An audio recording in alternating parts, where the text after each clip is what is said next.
welcome back to another episode of In the World of Video Games. Here is the news for this week. Let's get straight into it. Start with the PlayStation 2 Classics, announced through the PlayStation blog, and what we always knew when the rumored Star Wars The Clone Wars started circling around, that more PlayStation 2 Classics titles were gonna join the library. Those being Tomb Raider Legend, Just Like Cooper, and Devious Raccoonus. There's no confirmation whether they will add trophy support and if they will be purchasable outside of PlayStation Plus Premium, but I would say it's most likely to be the case. If PlayStation 1 and PlayStation Portable games have it, and with how we already got trophy support with the Sly and Tomb Raider trilogies on the PlayStation 3, then I see no reason as to why the PlayStation 2 can't have it. I'm curious to see how well they're gonna perform as its implicit conversions. For those who don't know, implicit conversions are the company that Sony contracts to emulate the PlayStation Classic catalog of games, and based on my personal experience with the PlayStation catalog, I have good fortune they will run well.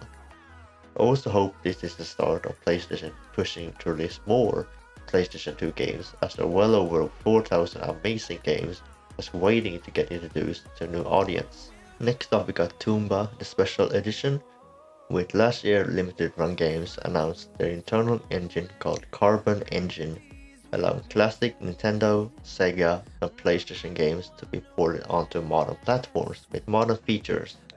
One of the games announced back then was Tomba, and now with the form of special edition, it's now coming out on PlayStation 5, Switch, and PC on August 1st, with a PlayStation 4 version coming out at a later date. At this point in time, we don't know what modern features will be added, but going off Shantae and the PlayStation emulations, we can probably expect trophy support, rewind features, and updated controls. Next up we got the rumored Spyro 4, as Toys for Bob partners up with Xbox for the first new game as an indie developer. This comes after Toys for Bob decided to leave Activision Blizzard to become indie developers and probably avoid the series of layoffs that are currently happening at Microsoft Gaming Studios.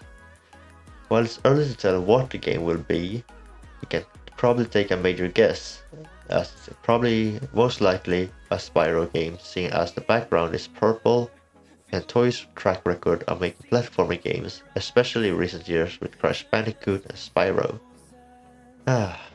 Madagascar games on the PlayStation 2 were so good. I wish we could go back in time and play them again. But anyway, only time will tell what the next game will be.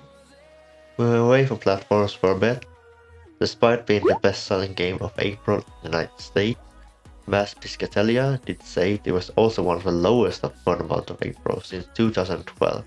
This is despite beating out the games like Helldivers 2, COD, and Sea of Thieves. But it's not all bad news, as the game surpasses studio expectations, allow for a sequel and PC port to happen sometime in the future. Thanks to Gamatsu, we got a translation of Shiftup's document, and they keep mentioning a couple of times that they believe in the potential for a Celebrate sequel and a PC port. AAA console titles such as God of War and Final Fantasy have shown tremendous potential, selling well over 66 million copies and 185 million respectively. There are many precedents for AAA titles to evolve into intellectual property franchises by extending their lifespan through a series of high-quality sequels and maintaining a long-term monetization base. As a result, we are exploring the possibility of a PC version of Stellar Blade and a sequel. As someone just finished Stellar Blade, I think it definitely deserves a sequel in the way how the games end. And while I did enjoy gameplay, I think I hopefully will want Shift Up to improve the story aspect, as it's a lot to be desired. But overall, I'm just happy Shift Up's first attempt at AAA game was successful, and is encouraging the South Korean market to expand beyond the mobile market. As we all know, Sony held their State of Play on May 13th, and here's a quick recap of what they showed in the order and they revealed them. Starting off Concord, this comes out on August 23rd, 2024, with a beta in July. Then we have God of War Ragnarok PC, comes out on September 19th. We have Dance the Warriors coming to sometime in 2025. Infinity Nikki, no release date yet, but a beta test is coming sometime in Q3 of this year. Then we have Ballad of Antara releasing next year. Then we have Skydance Behemoth and Alien Rogue Incursion, two PlayStation VR 2 games coming out towards the end of the year. Then we have Marvel Rivals with no release date but does have a beta in July. And then we have Where Winds Meet with no release date there. The Until Dawn remake comes to PS5 and PC this fall. Path of Exile has an early access sometime in late 2024. Silent Hill 2 remake comes out October 8th. And Monster Hunter Wilds come out next year. And lastly, the star of the show, coming to PlayStation 5 on September 6th, Astro Bot's Adventures continues in, well, Astro Bot. This time around, Astro Bot's Adventures takes him across 80 levels in 6 galaxies, with 15 plus new abilities and 17 new enemy types, as well as continuing the trend of cameos, with well over 150 cameos paying tribute to PlayStation's history and utilizing all of DualSense features to its full capacity. It's sure to be a fun, exciting adventure in my opinion, and I'm glad Sony still makes platformers despite the heavy emphasis on cinematic adventures in the last decade, and hopefully send some messages to them that we want more platformers coming to PlayStation lineup.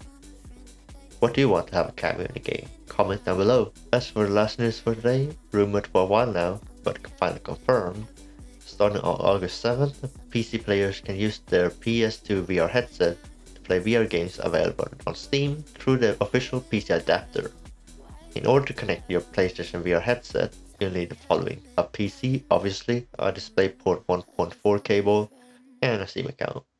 However, it's not as easy as plug and play, as you'll need to download PlayStation VR 2 and Steam VR app on Steam. That is such a long name. The caveats don't stop there though, as the features will be missing, as there will be no HDR, no headset feedback, no eye tracking, no adaptive triggers, and no haptic feedback. And this is because PlayStation VR 2 headset is designed with PlayStation 5 in mind, and thus some of the features aren't working on PC, according to the PlayStation blog. And the blog also mentioned all the way at the bottom, in asterisks, they mentioned not all Bluetooth adapters are compatible, and the 3D audio is not using the Tempest 3D audio tech. Instead, we'll be using the Steam's VR technology due to Tempest being proprietary to PlayStation 5. I've never been a VR fan, but it was only a matter of time before PlayStation allowed the PlayStation VR 2 headset to come to PC. Seeing how they've just released PC ports in recent years, and the sales of the VR headset hasn't been doing well from what I can recall. Obviously it's not great seeing some of these standard VR features not being available on PC, but we'll see how much it actually affects the experience once that app comes out. And with that, this is all of the news I have for this week, so I'll see ya when I see ya.